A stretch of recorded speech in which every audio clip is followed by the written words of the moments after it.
Hoy vamos a analizar un caso aterrador que te dejará impactado. Así que mira este video hasta el final. Una historia escalofriante se desarrolló en una tranquila zona suburbana.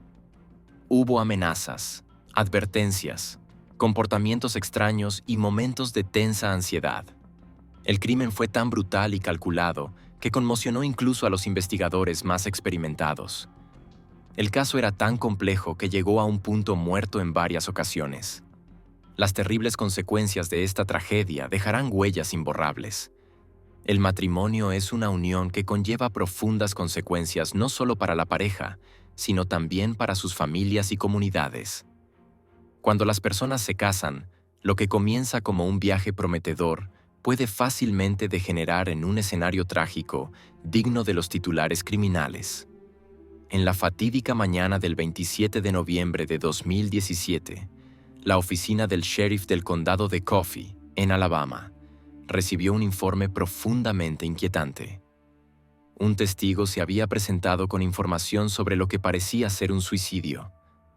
La policía fue enviada a una residencia perteneciente a una iglesia local, una casa que durante mucho tiempo había sido utilizada por la comunidad, pero que ahora estaba siendo alquilada a miembros de la congregación. Allí vivía Sarah Starr, una madre recientemente divorciada de 4 hijos pequeños. Queridos espectadores, tenemos las mejores historias de crímenes en nuestro canal. Para no perdérselas, asegúrense de suscribirse y, por favor, denle me gusta al video. Sarah Starr nació en 1979 en la pequeña y humilde ciudad de Colby, Kansas. Desde muy joven, Sarah mostró una afinidad natural para comprender a las personas, especialmente a los niños.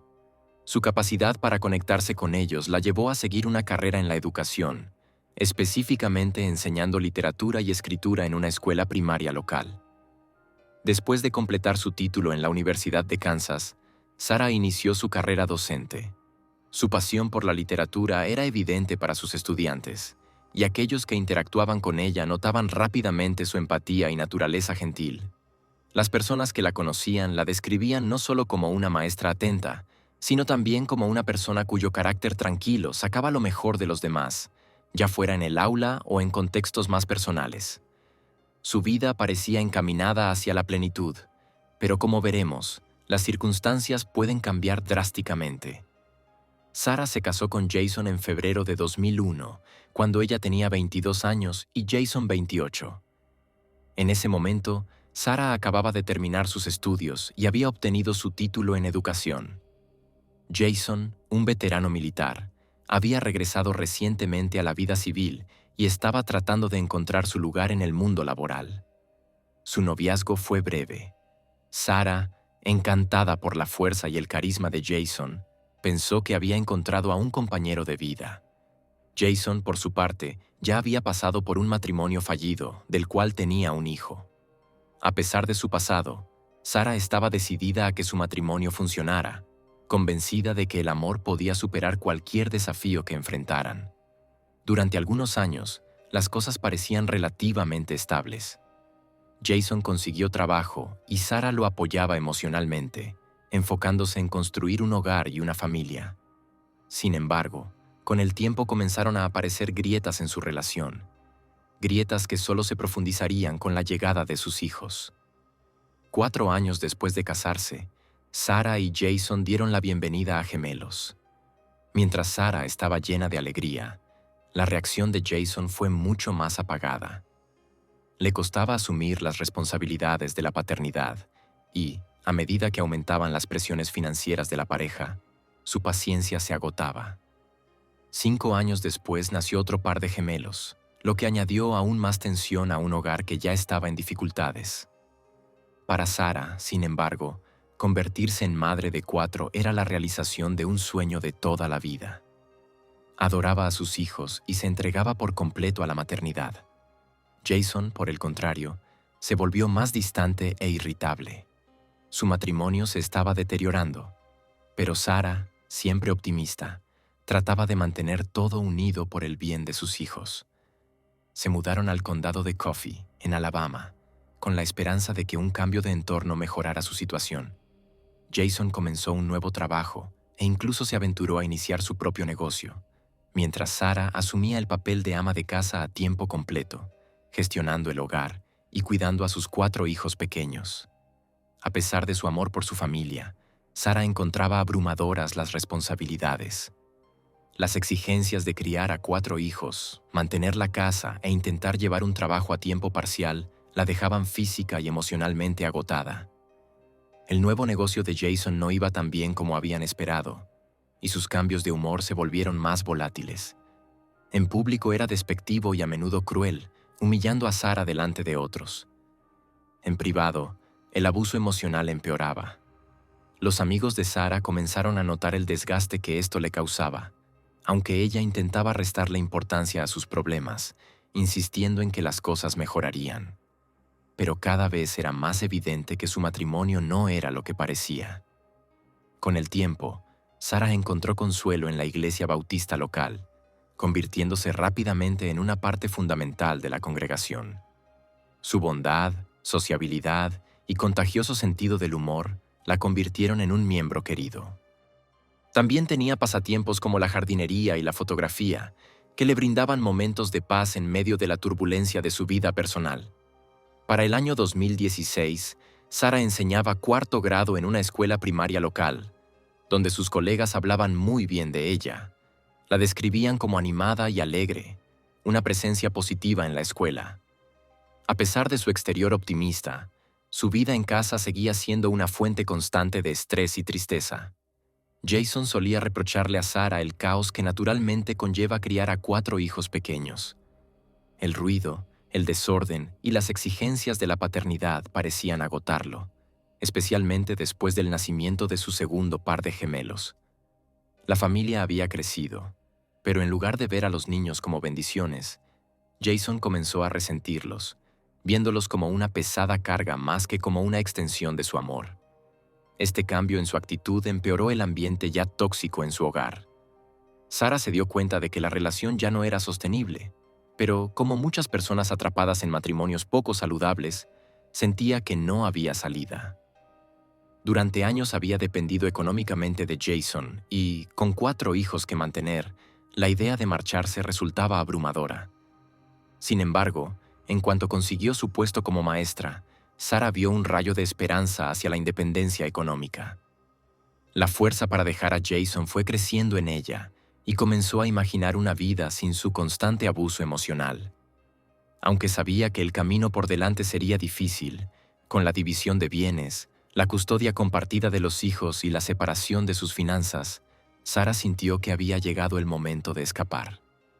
Se mudó de la casa que compartía con Jason, alquiló una pequeña vivienda proporcionada por la iglesia y solicitó el divorcio. Lo que siguió fue una agotadora batalla legal de 2 años que afectó su salud mental y su bienestar emocional. Durante el proceso de divorcio, Jason fue implacable en sus críticas hacia Sara. Según él, ella estaba constantemente bajo estrés, y una de sus principales quejas era su supuesto gasto frívolo. Acusaba a Sara de ser una compradora compulsiva, gastando el dinero que él ganaba con esfuerzo en artículos innecesarios. En efecto, Sara enfrentaba dificultades financieras tras separarse de Jason, pero esto se debía en gran parte a que había quedado con la responsabilidad de mantener a sus hijos con recursos mínimos. Afortunadamente, la comunidad de la iglesia se unió para apoyarla en esos tiempos difíciles, ofreciéndole ayuda emocional y financiera. A pesar de todo, Sara siguió siendo una madre amorosa y atenta. Su dedicación a sus hijos nunca vaciló, y logró equilibrar sus responsabilidades parentales mientras mantenía su trabajo como maestra. Aún así, las presiones de la vida pesaban mucho sobre Sara. Su salud mental se deterioraba y cada vez se sentía más ansiosa. A menudo discutía con Jason durante sus encuentros, sufría de insomnio y mostraba signos de depresión leve. Sin embargo, a pesar de su frágil estado, se negaba a buscar ayuda profesional, prefiriendo depender de antidepresivos en lugar de recurrir a un terapeuta. Su decisión de evitar la terapia reflejaba su profundo temor a la vulnerabilidad, quizá un efecto persistente del abuso emocional que había soportado durante su matrimonio. Cuando finalmente llegó el momento de mudarse de la casa que había compartido con Jason, Sarah pidió ayuda a sus amigos cercanos, Dana y Lawrence. Ellos notaron que estaba inusualmente nerviosa durante todo el proceso. Sarah parecía frenética, apresurándose a empacar sus pertenencias, olvidando cosas y teniendo que volver a la casa varias veces. Para Dana y Lawrence estaba claro que algo la perturbaba profundamente. Lo más alarmante del día era el constante miedo de Sarah de que Jason pudiera aparecer sin previo aviso. Expresaba un terror genuino de volver a verlo, como si esperara algún tipo de confrontación. Resultó que Jason sí apareció, aunque no en la casa que estaban desocupando, sino en el nuevo hogar de Sarah. Cuando se presentó, Sarah corrió hacia adentro, visiblemente afectada por su presencia. Lawrence, actuando como barrera protectora, se encontró con Jason en la puerta y le pidió que se marchara. Para su alivio, Jason obedeció, aunque se quedó rondando un rato antes de irse finalmente. Dentro, Sarah temblaba, al borde de una crisis nerviosa. Confesó a Dana y Lawrence que estaba convencida de que Jason había venido a hacerle daño. Sus amenazas anteriores de lastimarla si alguna vez lo dejaba resonaban en su mente, y este temor la consumía desde la separación. Incluso después de que Jason se marchara, Sarah seguía inquieta, con las manos temblorosas y la voz inestable.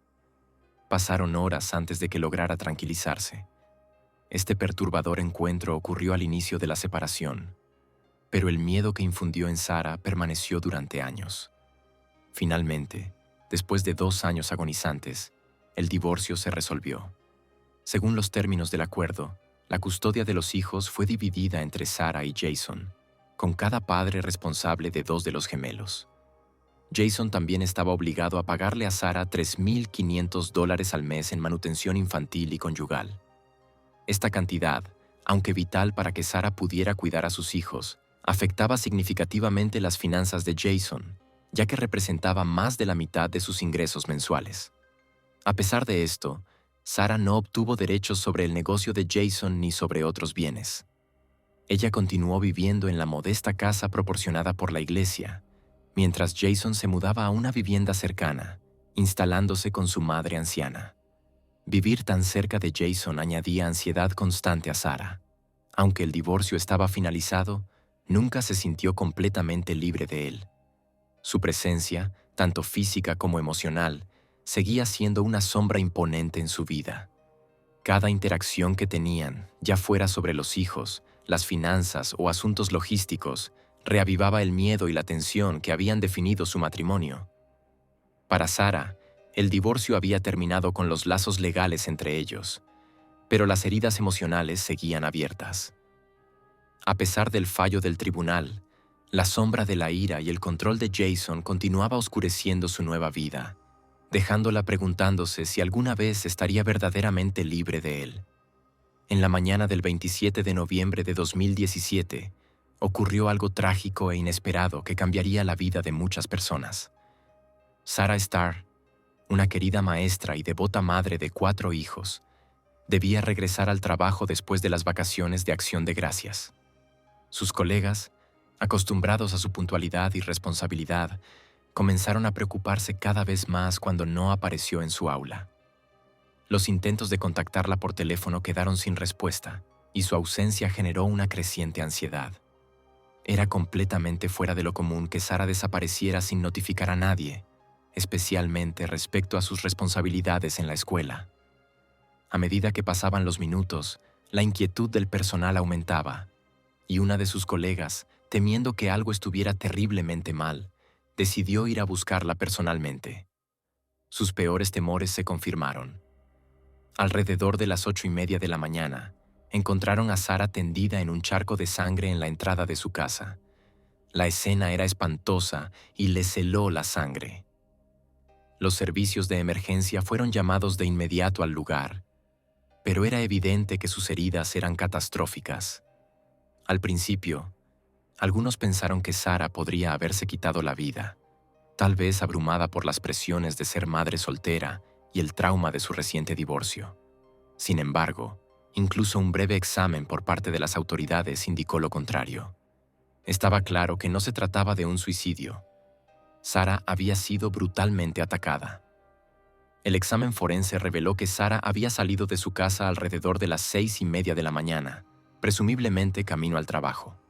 Pero antes de llegar a su auto, fue abatida a tiros. El agresor había usado una escopeta, disparando desde casi a quemarropa. Un disparo la alcanzó en el pecho, mientras que un segundo y devastador disparo impactó en su cabeza. El ataque fue despiadado, a sangre fría y claramente premeditado. A pesar de la brutalidad del crimen, había pocas pistas inmediatas. La ubicación rural de la casa de Sara significaba que los vecinos, aunque escucharon disparos, no le dieron mayor importancia. En esas zonas no era raro escuchar detonaciones, ya que la gente solía usar armas para cazar o para ahuyentar a la fauna. Como resultado, los disparos que acabaron con la vida de Sara fueron desestimados como parte del paisaje sonoro rural. No había huellas dactilares, ni rastros de neumáticos, ni testigos que hubieran visto al asesino.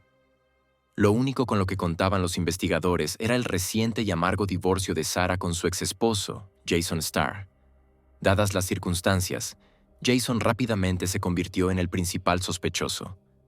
El matrimonio de Jason y Sara había estado plagado de problemas, con años de abuso emocional que culminaron en su divorcio, finalizado apenas unos meses antes de la muerte de Sara.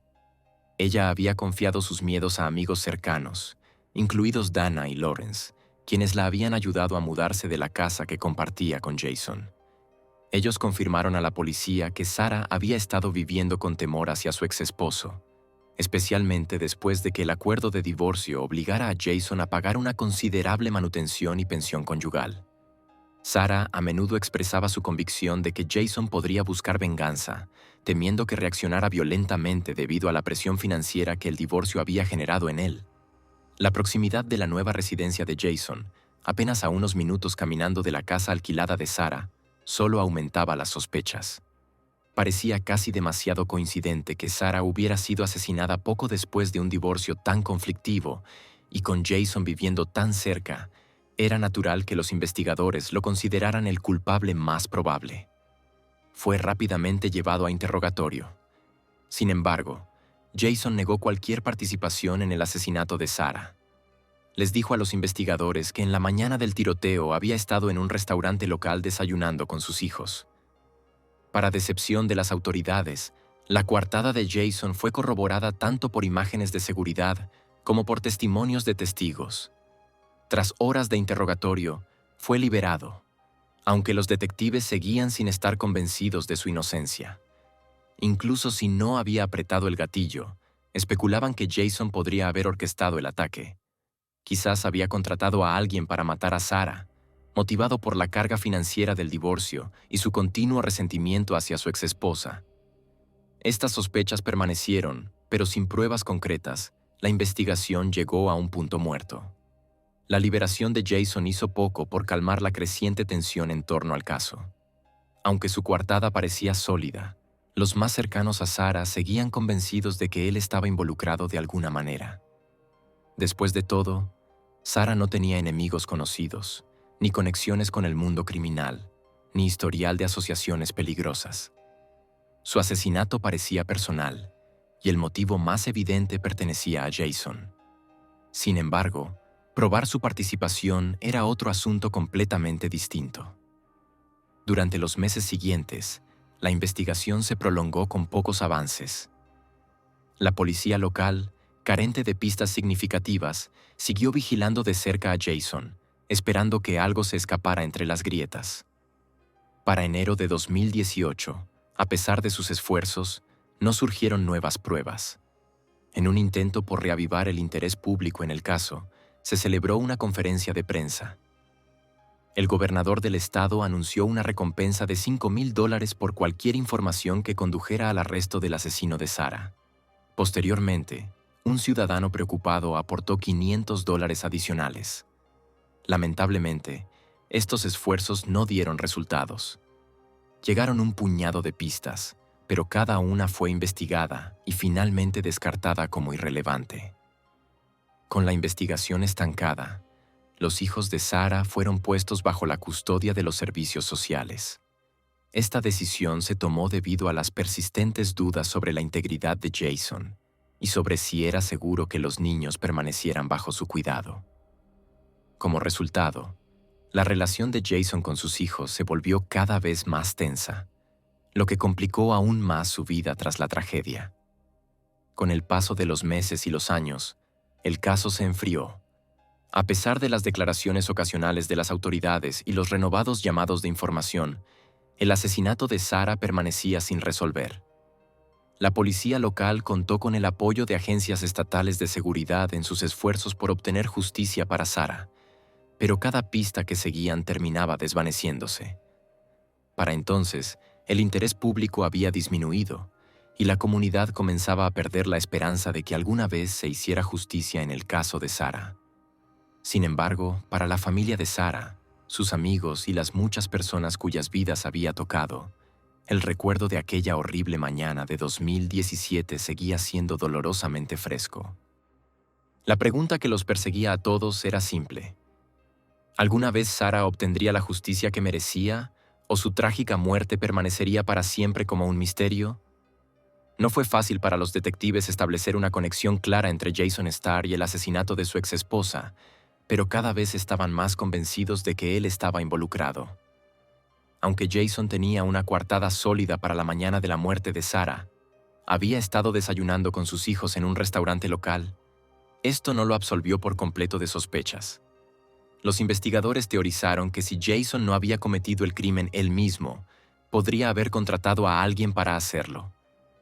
La presión financiera proporcionaba un fuerte motivo. Tras el divorcio, a Jason se le ordenó pagar más de la mitad de sus ingresos, $3,500 de un salario mensual de $6,300, en manutención y pensión alimenticia. Esta situación era una fuente obvia de resentimiento para él. Jason había intentado, sin éxito, obtener la custodia total de sus hijos para evitar estos pagos, lo que solo intensificó sus frustraciones.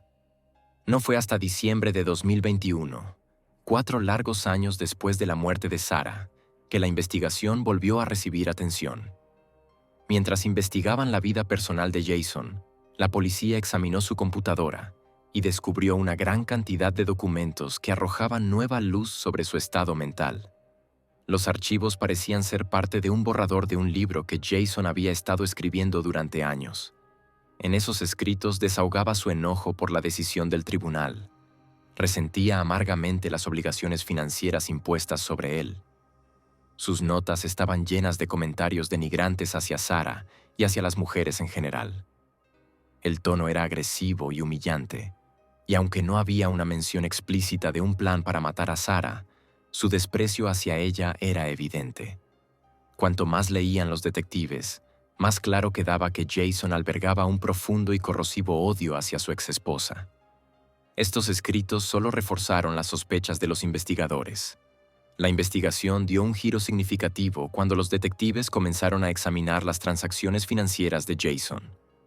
Descubrieron una serie de 7 pagos que sumaban $2,600, todos realizados entre el 7 de septiembre y el 15 de noviembre de 2017. Estas transacciones fueron enviadas a una mujer llamada Lily, una persona con la que Jason no tenía relación conocida previa. La investigación reveló que Lily era amiga del hermano de Jason, Darren. Curiosamente, antes del 7 de septiembre no había habido contacto ni intercambios financieros entre Jason y Lily.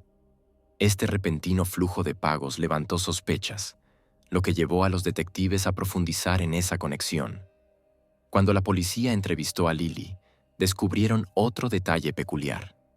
Jason había entregado a su hermano Darren una motocicleta modelo 2016, un regalo costoso que parecía fuera de lugar considerando la difícil situación financiera de Jason.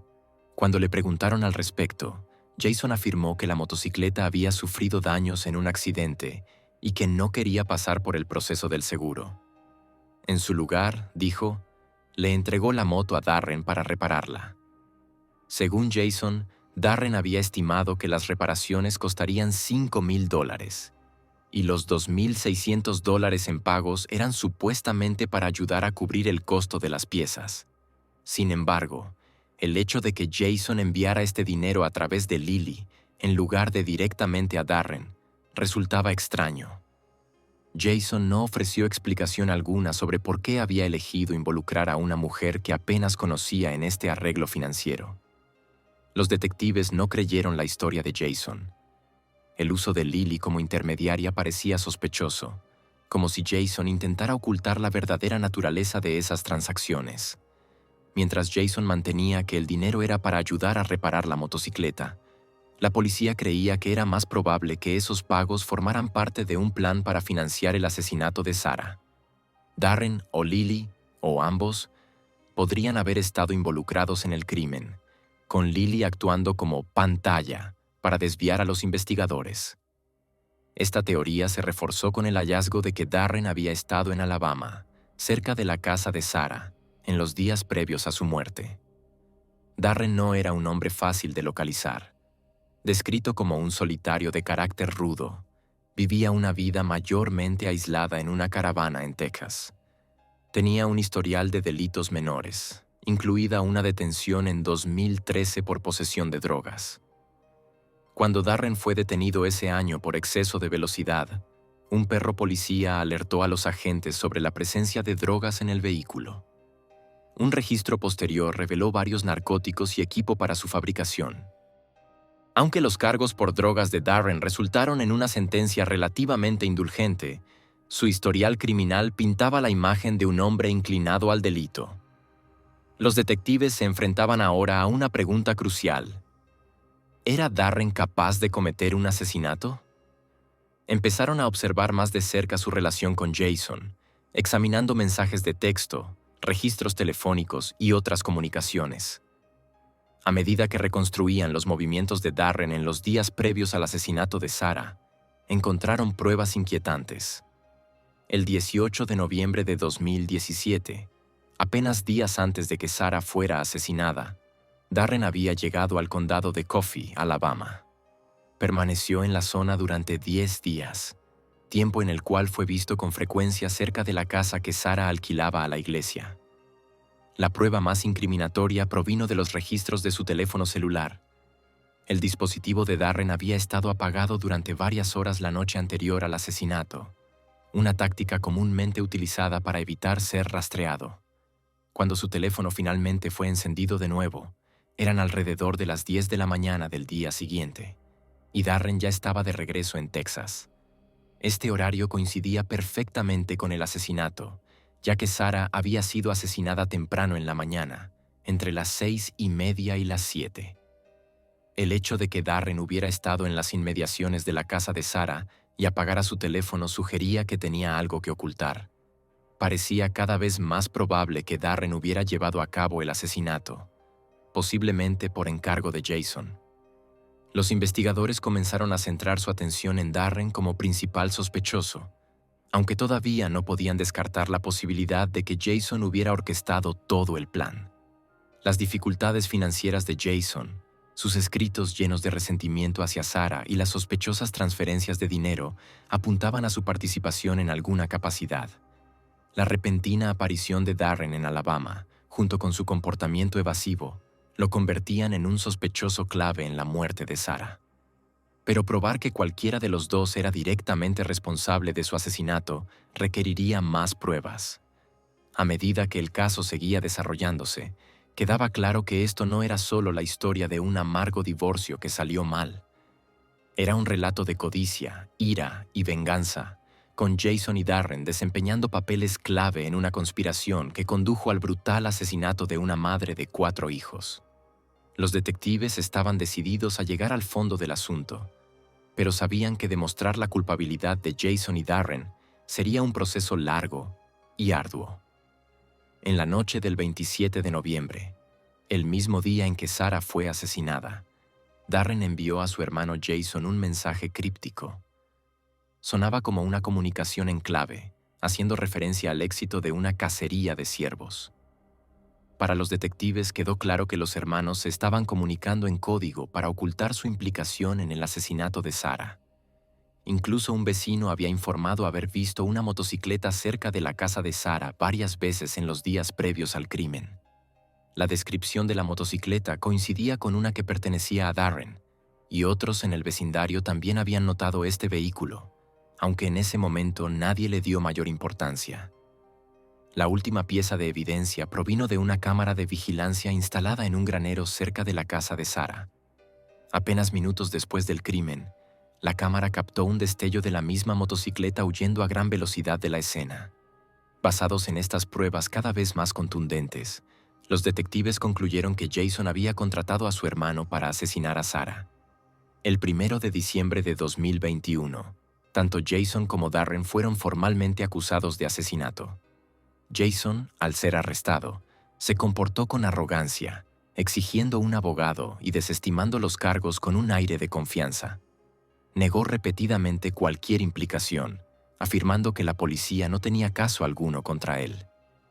Posteriormente fue liberado bajo fianza en espera de juicio, con un brazalete electrónico colocado en su cuerpo para rastrear sus movimientos. Su juicio fue programado para el 27 de junio de 2022. La situación de Darren era mucho más complicada. A diferencia de su hermano, Darren huyó y el FBI asumió el mando de la persecución. Darren fue añadido a la lista federal de los más buscados, con su foto circulando a nivel nacional. Las autoridades ofrecieron una recompensa de $10,000 por información que condujera a su captura, la cual más tarde se elevó a $225,000, mostrando la seriedad del caso. Tras una persecución de 2 meses, Darren finalmente se entregó a las autoridades en Texas el 5 de febrero de 2022. Mantuvo su inocencia y se negó a ser puesto bajo arresto domiciliario, optando en cambio por permanecer en prisión mientras esperaba el juicio. Durante este periodo, Darren y Jason continuaron comunicándose por teléfono, aunque sus conversaciones eran cuidadosamente monitoreadas por las fuerzas del orden. A pesar de las escuchas, ninguno de los hermanos dijo nada particularmente incriminatorio. La falta de pruebas directas contra Darren provocó retrasos en el caso, ya que la fiscalía luchaba por construir un caso sólido contra él. El equipo de defensa de Darren aprovechó esto, argumentando que el caso dependía demasiado de pruebas circunstanciales. Durante la fase previa al juicio, el abogado de Darren intentó repetidamente desviar la sospecha de los hermanos proponiendo otros posibles sospechosos. Sin embargo, cada una de estas pistas fue rápidamente desacreditada por la policía, que no encontró evidencia alguna que vinculara a estas personas con el crimen. Finalmente, el tribunal prohibió cualquier mención posterior de estos supuestos sospechosos, citando una ley estatal que prohibía implicar a terceros en un delito sin pruebas contundentes. Para el 11 de septiembre de 2023, casi 6 años después del asesinato de Sarah, los juicios de Jason y Darren finalmente comenzaron. Los prolongados retrasos habían frustrado a la comunidad, que había seguido el caso de cerca. El caso de la fiscalía se apoyaba fuertemente en los motivos financieros de Jason. El Estado presentó pruebas de que Jason había estado luchando para cumplir con los pagos de manutención y pensión alimenticia ordenados por la corte, que ascendían a más de la mitad de sus ingresos mensuales. Su resentimiento por estas obligaciones financieras, junto con su animosidad hacia Sarah, crearon un motivo convincente. La fiscalía argumentó que la amargura de Jason hacia su exesposa lo había llevado a conspirar con su hermano Darren para eliminarla. Expusieron la cadena de eventos. Las transferencias de dinero de Jason a Darren, sus mensajes codificados y el uso sospechoso de Lily, una conocida lejana, para canalizar fondos. También señalaron que Darren había estado en Alabama en el momento del asesinato y fue visto cerca de la casa de Sarah, vinculándolo a la escena del crimen. El caso del fiscal se vio reforzado por el comportamiento peculiar tanto de Jason como de Darren. Jason había enviado dinero a Darren a través de Lily, a pesar de no tener una relación continua con ella, y ninguno de los hermanos se había comunicado con ella antes o después del crimen. Esto llevó a los fiscales a argumentar que los hermanos habían utilizado a Lily como conducto para ocultar sus transacciones financieras. Aunque inicialmente se implicó a Lily como cómplice, logró limpiar su nombre insistiendo en que no tenía conocimiento alguno del crimen. Afirmó que simplemente había facilitado las transferencias de dinero sin comprender su verdadero propósito. Su sorpresa al ser considerada una posible cómplice llevó a los fiscales a retirar cualquier cargo en su contra. La defensa, por otro lado, trató de encontrar fisuras en el caso de la fiscalía. Argumentaron que la policía se había apresurado a emitir un juicio y que no tenían pruebas sólidas que vincularan a los hermanos con la muerte de Sarah. El equipo de defensa destacó la ausencia de pruebas directas. Nunca se encontró el arma homicida, no hubo testigos presenciales del crimen y las imágenes de vigilancia solo mostraban una motocicleta alejándose de la escena. No capturaban el asesinato en sí. Además, los escritos amargos de Jason sobre Sarah, que la fiscalía usó como prueba de su intención, fueron presentados por la defensa como simples explosiones emocionales de un hombre que luchaba con la carga financiera de un divorcio. La defensa argumentó que la ira y frustración de Jason no eran prueba de una conspiración criminal, sino más bien la reacción natural de alguien abrumado por el estrés financiero y la pérdida personal. Además, la defensa expuso un argumento sólido respecto a la falta de pruebas forenses. Ningún ADN ni evidencia física vinculaba directamente a Darren con la escena del crimen. Aunque la presencia de Darren en Alabama en el momento del asesinato era sospechosa, la defensa señaló que no existía evidencia clara de que realmente hubiera cometido el asesinato. El abogado de Darren lo describió como un hombre con un pasado problemático, pero lejos de ser un asesino calculador. Sin embargo, el argumento más significativo de la defensa fue el desafío a la línea temporal de la fiscalía. La defensa insistió en que las autoridades habían cometido numerosos errores procesales, incluido el arresto de Jason y Darren basándose en pruebas circunstanciales. También resaltaron que la motocicleta, que desempeñaba un papel clave en el caso de la fiscalía, nunca fue encontrada con ningún rastro físico que la conectara con el asesinato. Sin pruebas más sólidas, afirmó la defensa, todo el caso se basaba en conjeturas. A medida que se desarrollaba el juicio, el jurado se vio obligado a lidiar con estas narrativas contradictorias. Por un lado, estaban las pruebas circunstanciales innegables. La desesperación financiera de Jason, los mensajes crípticos entre los hermanos y el comportamiento sospechoso de Darren en los días previos al asesinato. Por otro lado, la defensa planteó preocupaciones legítimas sobre la falta de pruebas directas, cuestionando si el caso de la fiscalía se construyó más sobre sospechas que sobre hechos. Pero había un dato muy interesante. Durante la estadía de 10 días de Darren en Alabama, no se encontraron registros de conversaciones telefónicas entre él y su hermano Jason.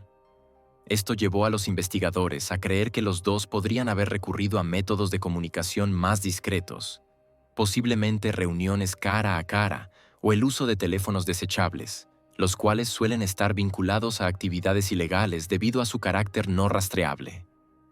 El abogado defensor señaló que, a pesar de estas sospechas, no se encontró ninguna prueba forense sólida en la escena del crimen que implicara a los hermanos. No había huellas de zapatos, huellas dactilares, ADN, ni siquiera marcas de neumáticos de la motocicleta. La ausencia de estos elementos cruciales, según la defensa, era un argumento sólido de que el caso de la fiscalía carecía de pruebas concretas. El abogado también cuestionó la fiabilidad de las imágenes de vigilancia. El video, capturado por una cámara en un granero cerca de la casa de Sarah, era borroso y de mala calidad. Aunque mostraba una motocicleta pasando pocos minutos después del crimen, no proporcionaba una imagen lo suficientemente clara como para identificar concluyentemente al conductor o la motocicleta. La defensa sugirió que esas imágenes fácilmente podían mostrar a otra persona, señalando que muchas personas en el área tenían motocicletas y pasaban con frecuencia frente a ese granero. Por lo tanto, las imágenes estaban lejos de ser una prueba concluyente. Uno de los principales argumentos de la defensa provenía de una coartada que presentó Jason. En la mañana del asesinato de Sarah, Jason fue visto desayunando con sus hijos en un restaurante a unas 10 millas de la casa de Sarah. Esto ocurrió aproximadamente en el mismo horario en que se cometió el crimen, lo que, según la defensa, hacía muy poco probable que Jason hubiera podido participar directamente en el asesinato. Además, Jason había cooperado con la policía desde el principio, entregando voluntariamente su teléfono móvil y su computadora. El abogado recalcó que una persona culpable, especialmente alguien involucrado en planear un asesinato, habría sido mucho más reservada y menos dispuesta a permitir que la policía revisara artículos tan personales. Sin embargo, La fiscalía contrarrestó estos argumentos enfocándose en el comportamiento de Jason tras su arresto. Y de repente, de manera inesperada para todos, finalmente confesó haber organizado el asesinato de su exesposa. Esta confesión, sin embargo, complicó la narrativa de la defensa. Resultaba difícil para el jurado reconciliar la imagen de un hombre cooperativo con la de alguien que después admitió haber planeado un brutal asesinato. Tras 6 días de intensos debates en el tribunal, el jurado tuvo la tarea de deliberar el veredicto. Sus deliberaciones duraron 6 horas y finalmente, el 4 de enero de 2024, ambos hermanos fueron condenados a cadena perpetua sin posibilidad de libertad condicional. Jason, quien había estado bajo arresto domiciliario y obligado a llevar un brazalete electrónico, fue puesto bajo custodia inmediatamente después de la sentencia.